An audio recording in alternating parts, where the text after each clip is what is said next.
Yes, 10th class. Now we are going to study about frustrum of the cone. Frustum होता क्या है?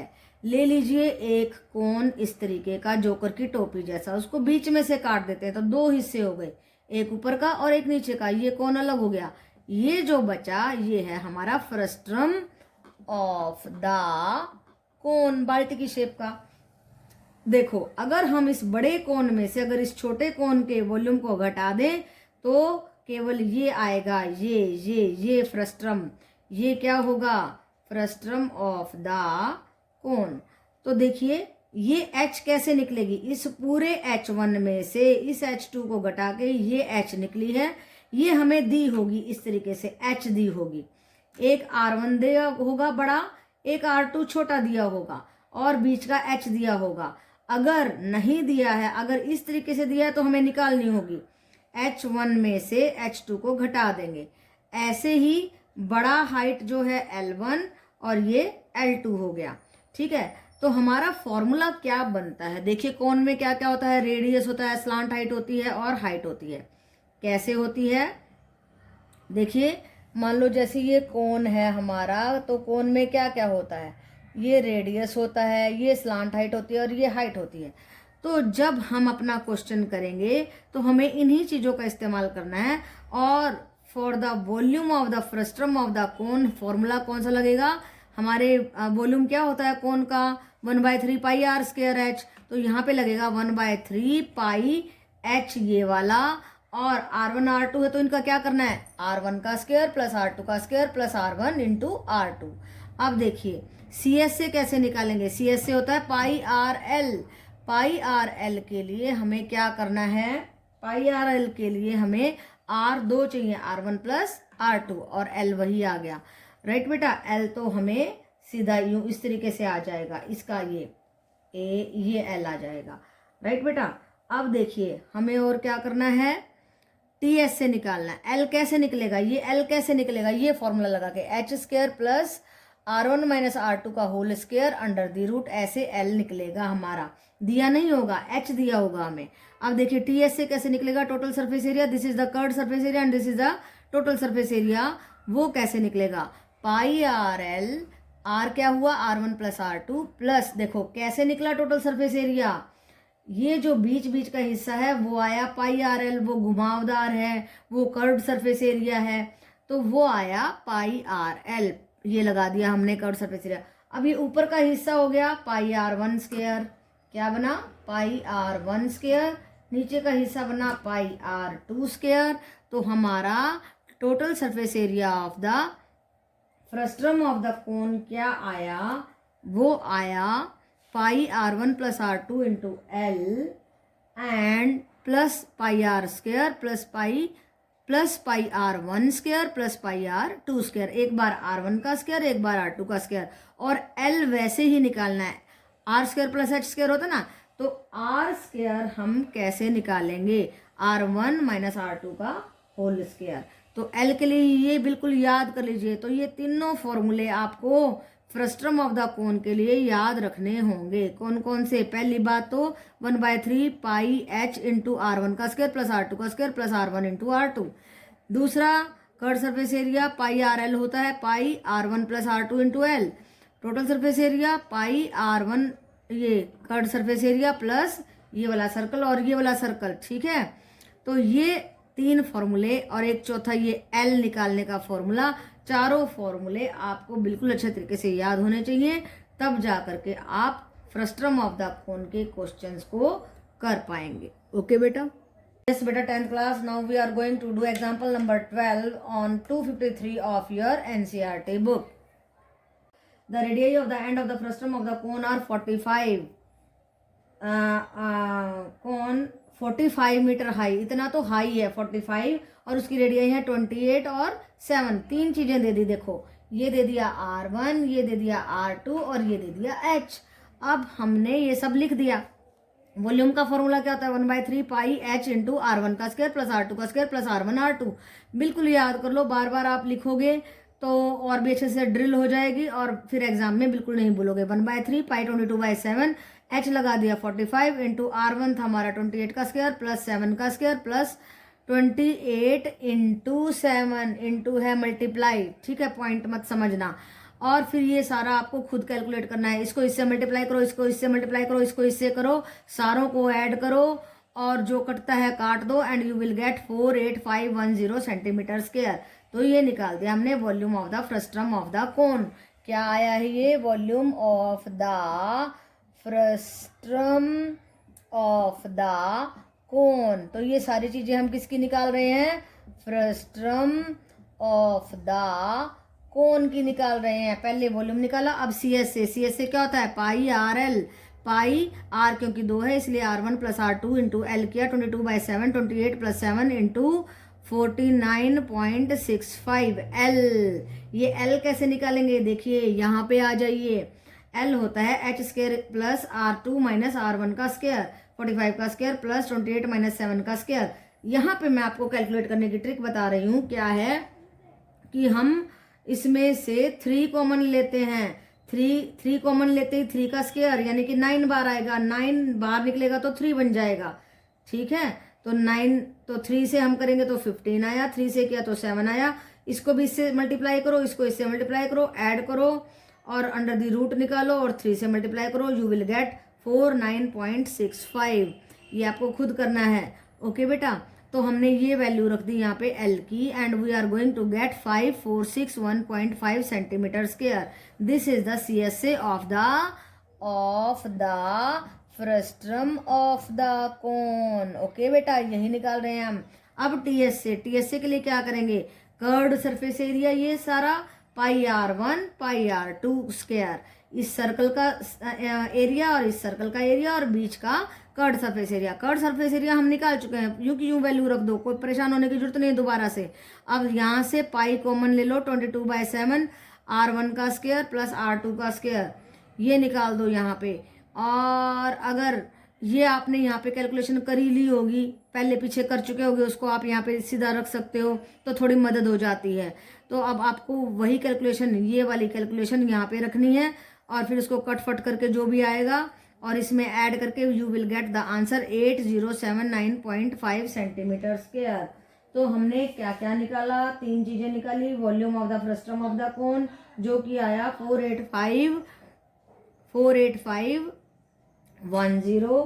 फिर हमने निकाला स्लांट हाइट जो कि आई 49.65, क्योंकि इसके बगैर हम अपना CSA नहीं निकाल सकते हैं। फिर हमारा CSA आया 5461.5 सेंटीमीटर स्क्वायर और देखो सब स्क्वायर में आ रहा है क्योंकि एरिया है इसलिए यूनिट मीटर स्क्वायर होगी, ओके बेटा।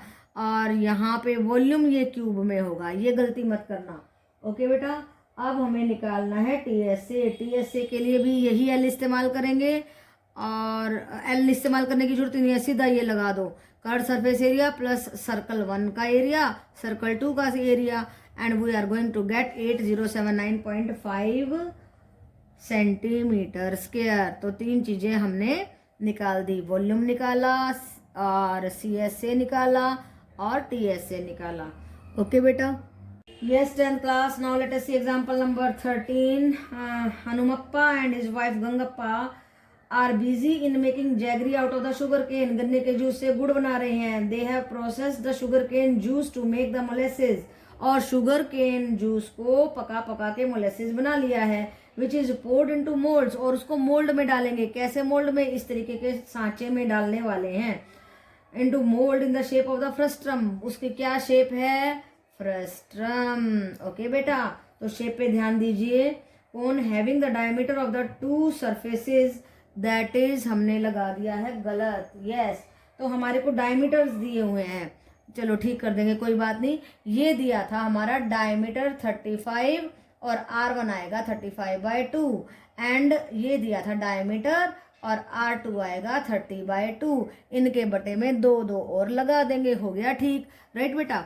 तो देखिए 1/3 pi H into R1 square plus R2 square plus R1 into R2 और हम लगा देंगे सारी वैल्यूज। ये देखो, ये जो रेडियस लिखा है that/2 आएगा, ये that/2 आएगा क्योंकि हमें डायमीटर दिया हुआ था, ओके बेटा।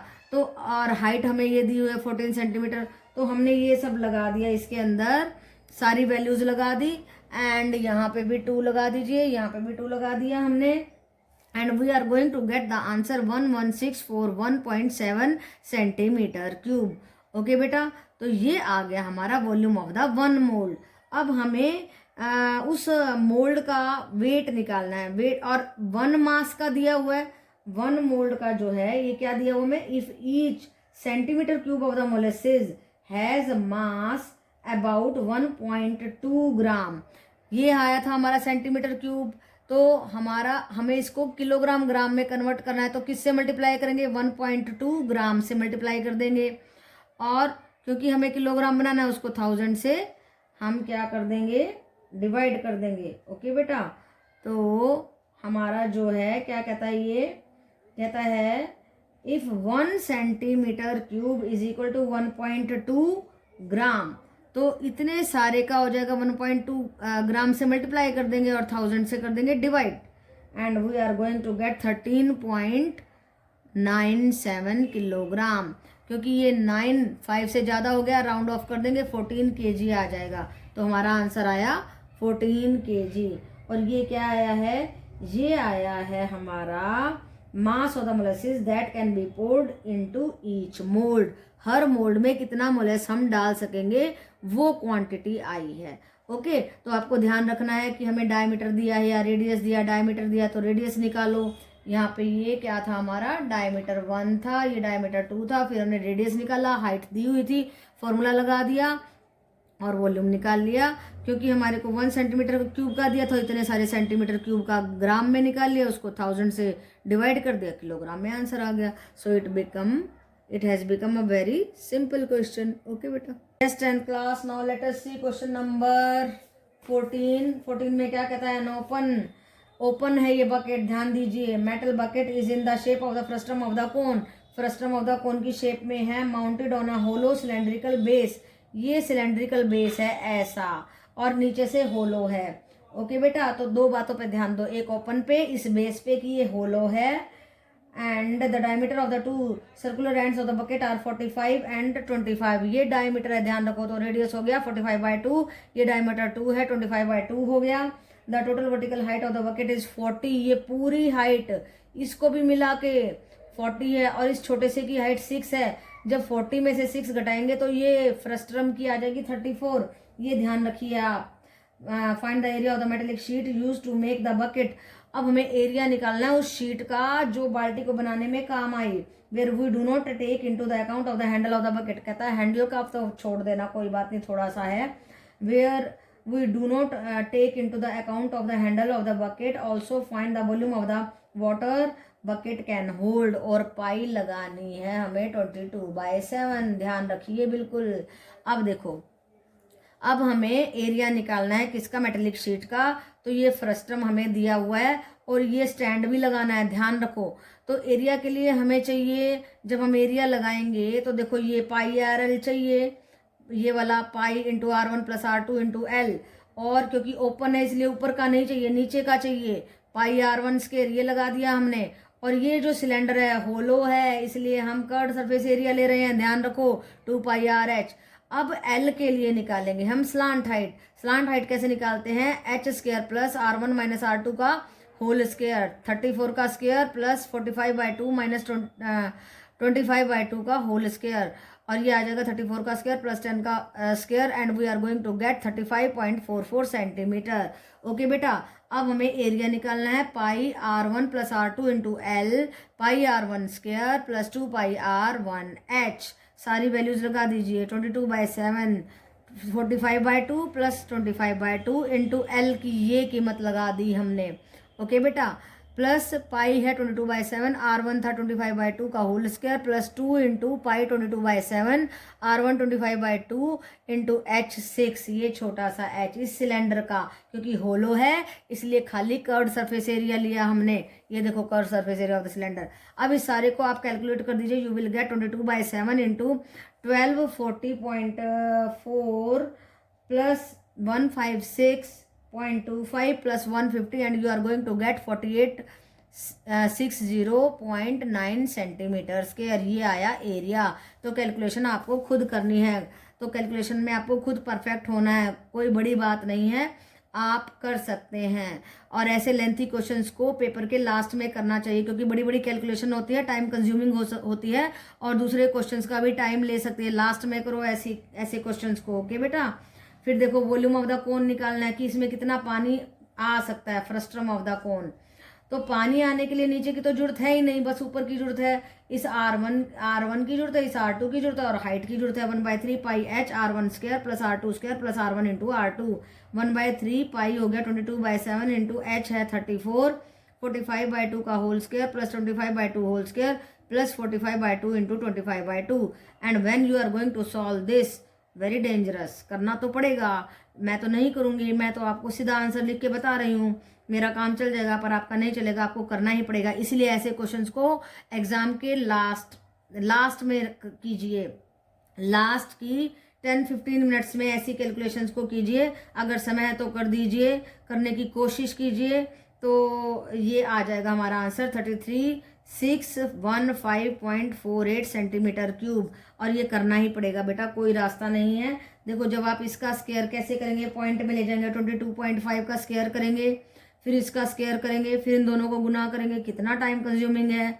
बहुत मुसीबत है, लेकिन करना पड़ेगा, क्योंकि 10th क्लास तो पास करनी है। ओके बेटा। Yes, beta, 10th class. Now let us see question number 1. And what is asked in question number 1 is that a drinking glass is in the shape of the frustum of the cone. ये glass है, ये क्या है हमारा glass, frustum की shape में, frustum of the cone.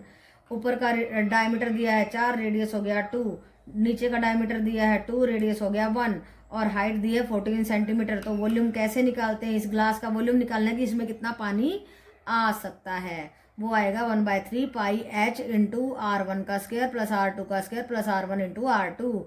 1/3 22/7 into h क्या है हमारा 14 सेंटीमीटर, 2 का स्क्वायर कीजिए, 1 का स्क्वायर कीजिए, 1 इंटू 2 कीजिए, and you are going to get 1/3 into 44। ये कट कर दिया मैंने, 4 + 1 + 2, ये आ गया 7। ओके, ये कितना आया हमारा 7 आया। जब आप इसको मल्टीप्लाई करेंगे यू विल गेट 308/3, और इसको मिक्स फ्रैक्शन में कन्वर्ट कर दिया मैंने, 102:2/3 सेंटीमीटर क्यूब। तो इतना पानी इस ग्लास में आ जाएगा। ओके बेटा। 10th class. Now let us see question number 2 and what is asked in the question number 2 of your book on the page number 252. क्या पूछा गया है, देखिए पूछा गया the slant height of the frustum of the cone. Slant height दे दी, L दे दी, जो बड़ी मुश्किल चीज होती है, फॉर्मूला बड़ा मुश्किल है, वो सीधा दे दिया हमारे को। And the perimeter of the circumference of the circular ends, ये दो सर्कुलर एंड्स हैं, इनकी सर्कमफ्रेंस दे दी, CF दे दी, वो होती है 2πr। 2πr1 18, 2πr2 6 दे दी। जब हम πr1 इसमें से πr1 निकाल सकते हैं, 2 से डिवाइड करके 9 आ गया, इसमें 6 को डिवाइड करेंगे 2 से तो 3 आ गया। ये दो चीजें निकाल करके रख लीजिए, ये 1 ये 2। अब देखो हमें निकालना क्या है, हमें निकालना है CSA of the frustum of the कोन। वो होता है pi into R1 plus R2 into L। इसको खोल दीजिए, πr1 L plus πr2 L। तो πr1 की कीमत है हमारी 9, L क्या था 4, 9 इंटू 4। ऐसे ही πr2 3, L क्या था 4, तो 9 इंटू 4 36, ये आया 12, दोनों को ऐड कर दीजिए 48। अगर इस तरीके के क्वेश्चन आ जाते हैं सिंपल ज़्यादा कैलकुलेशन नहीं आती है, तो इन क्वेश्चंस में कुछ भी नहीं है, बहुत ही आसान है, फॉर्मूला पुट करना है और 2 मिनट में निकालना है। इस तरीके की छोटी छोटी कैलकुलेशन आ जाए। क्वेश्चन नंबर 1 में भी छोटी आई थी, लेकिन एग्जाम्पल नंबर जो हमारा 14 था वो थोड़ा डेंजरस था। तो अगर छोटी छोटी कैलकुलेशन आती है, 2 या 3 में पूछे जाते हैं, तो कुछ भी मुश्किल नहीं है, बहुत आसान क्वेश्चन हैं। बस आपको फॉर्मूलेज लर्न करने हैं, वैल्यूज को पुट करना है। ओके बेटा।